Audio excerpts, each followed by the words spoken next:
Bonjour à vous! Voilà déjà un an que mon logiciel de pétanque à la mêlée est sur YouTube.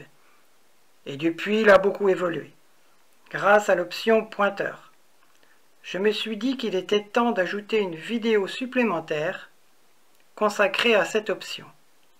Car avec cette option, je peux attribuer des tireurs à ceux qui peuvent que pointer. Elle peut aussi pallier un manque d'effectifs et faire rentrer des joueurs qui seraient arrivés en retard dans le concours. Cette vidéo vous aidera à comprendre comment tout cela fonctionne avec la saisie des noms avant le concours. Dans mon option pointeur en triplette, rentre que des numéros de joueurs pointeurs qui ne retrouveront jamais un autre numéro de pointeur dans la même équipe. Donc, si le pointeur est manquant, il y aura toujours deux joueurs dans l'équipe qui transforment ainsi la triplette en doublette. Pour la démonstration, j'envisage faire un concours en triplette à la mêlée tournante en 4 parties, dans un boulodrome couvert qui a 9 terrains. Je peux donc recevoir au maximum 54 joueurs et souhaite faire jouer tout le monde même si la quantité n'est pas atteinte. Je commence par mettre non en face doublette et oui en face triplette. Dans la case quantité, pour l'instant je ne mets rien. J'attends la fin des inscriptions. Je saisis les noms. Je vais m'aider de la liste déroulante pour les noms qui sont à l'historique, dans l'ordre d'arrivée en saisissant les 2 ou 3 premières lettres. Vous pouvez augmenter la police de la liste déroulante en vous aidant du zoom en bas à droite de votre écran. Je peux saisir des nouveaux joueurs avec leur commune et je mets oui dans la colonne Q pour les identifier et les mettre à l'historique plus tard. Les inscriptions sont terminées. J'ai 48 joueurs. Je clique sur l'onglet Options synthèse et tableau et je vois que dans le tableau, synthèse et répartition des pointeurs et des tireurs avec l'option, en saisissant 54 joueurs, j'ai la possibilité de placer 15 pointeurs, ce qui va me permettre d'effectuer le concours en 4 parties et de me donner la possibilité de faire rentrer pendant le concours d'éventuels joueurs qui arriveraient en retard.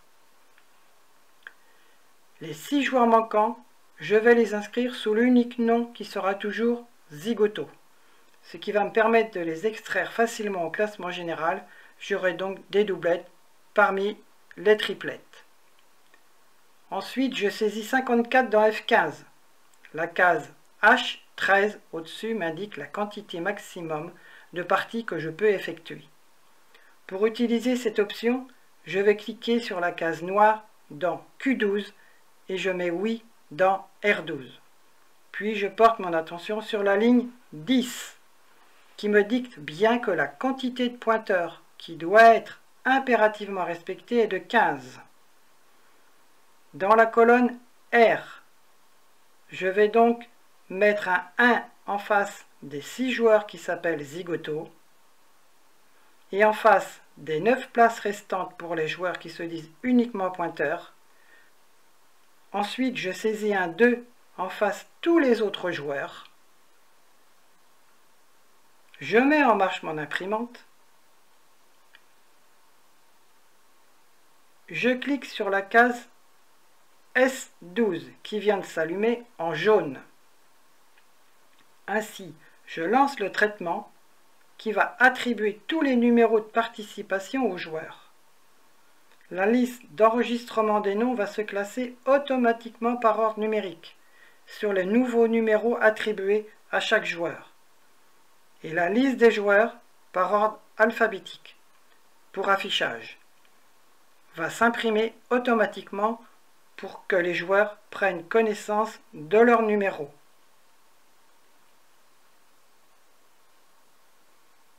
Et je me retrouve dans l'onglet des parties.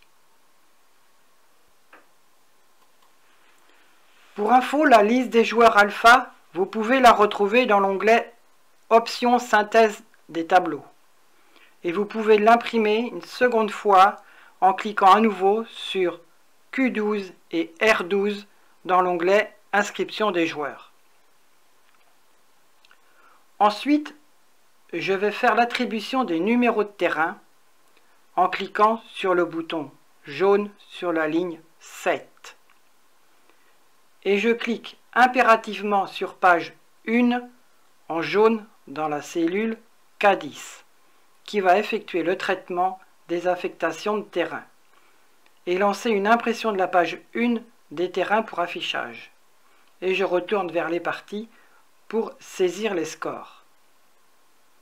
Durant la première partie, 2 nouveaux joueurs sont arrivés en retard et souhaitent participer au concours. Je peux les intégrer pour la deuxième partie tout simplement en remplaçant 2 numéros fictifs. Le 36 et le 40, qui ont le nom de Zigoto, par leur nom, et en mettant à la fin de leur nom R2 entre parenthèses pour signifier qu'ils sont rentrés à la deuxième partie. Et au classement final, il faudra effectuer une correction manuelle.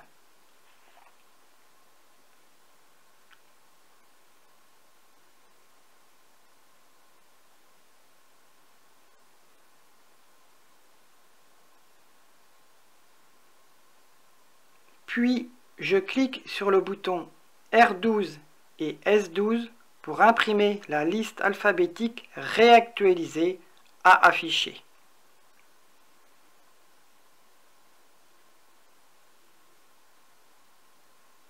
Et je peux voir qu'en retournant dans la liste alpha que les numéros 36 et 40 ne portent plus le nom de Zigoto, mais bien Bruta Alphonse et neveu Thierry.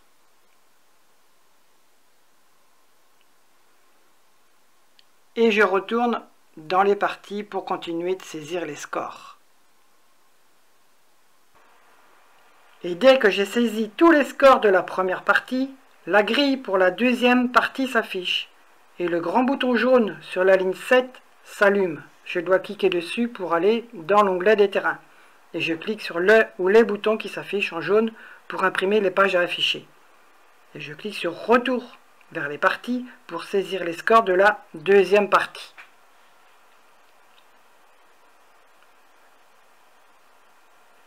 Et dès que j'ai saisi tous les scores de la deuxième partie, la grille pour la troisième partie s'affiche. Le grand bouton jaune sur la ligne 7 s'allume. Je dois cliquer dessus pour aller dans l'onglet des terrains. Et je clique sur le ou les boutons qui s'affichent en jaune pour imprimer les pages à afficher. Je clique sur Retour vers les parties pour saisir les scores de la troisième partie. Et dès que j'ai saisi tous les scores de la troisième partie, la grille pour la quatrième partie s'affiche. Et le grand bouton jaune sur la ligne 7 s'allume. Je dois cliquer dessus pour aller dans l'onglet des terrains. Et je clique sur le ou les boutons qui s'affichent en jaune pour imprimer les pages à afficher. Je clique sur Retour vers les parties pour saisir les scores de la quatrième partie.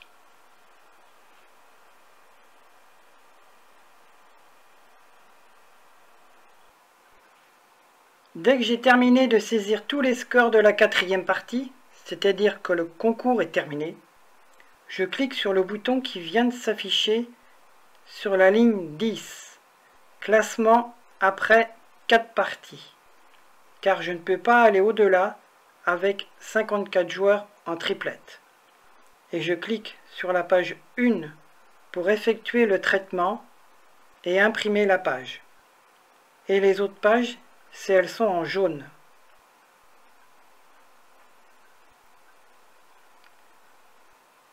Vous pouvez constater que les joueurs fictifs sous le nom de Zigoto ne figurent pas dans le classement. Et pour terminer, je vais vous livrer les secrets de ma grille en triplette avec un potentiel de 54 joueurs en 4 parties pour ce concours.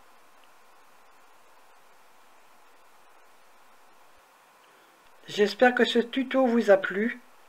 À bientôt!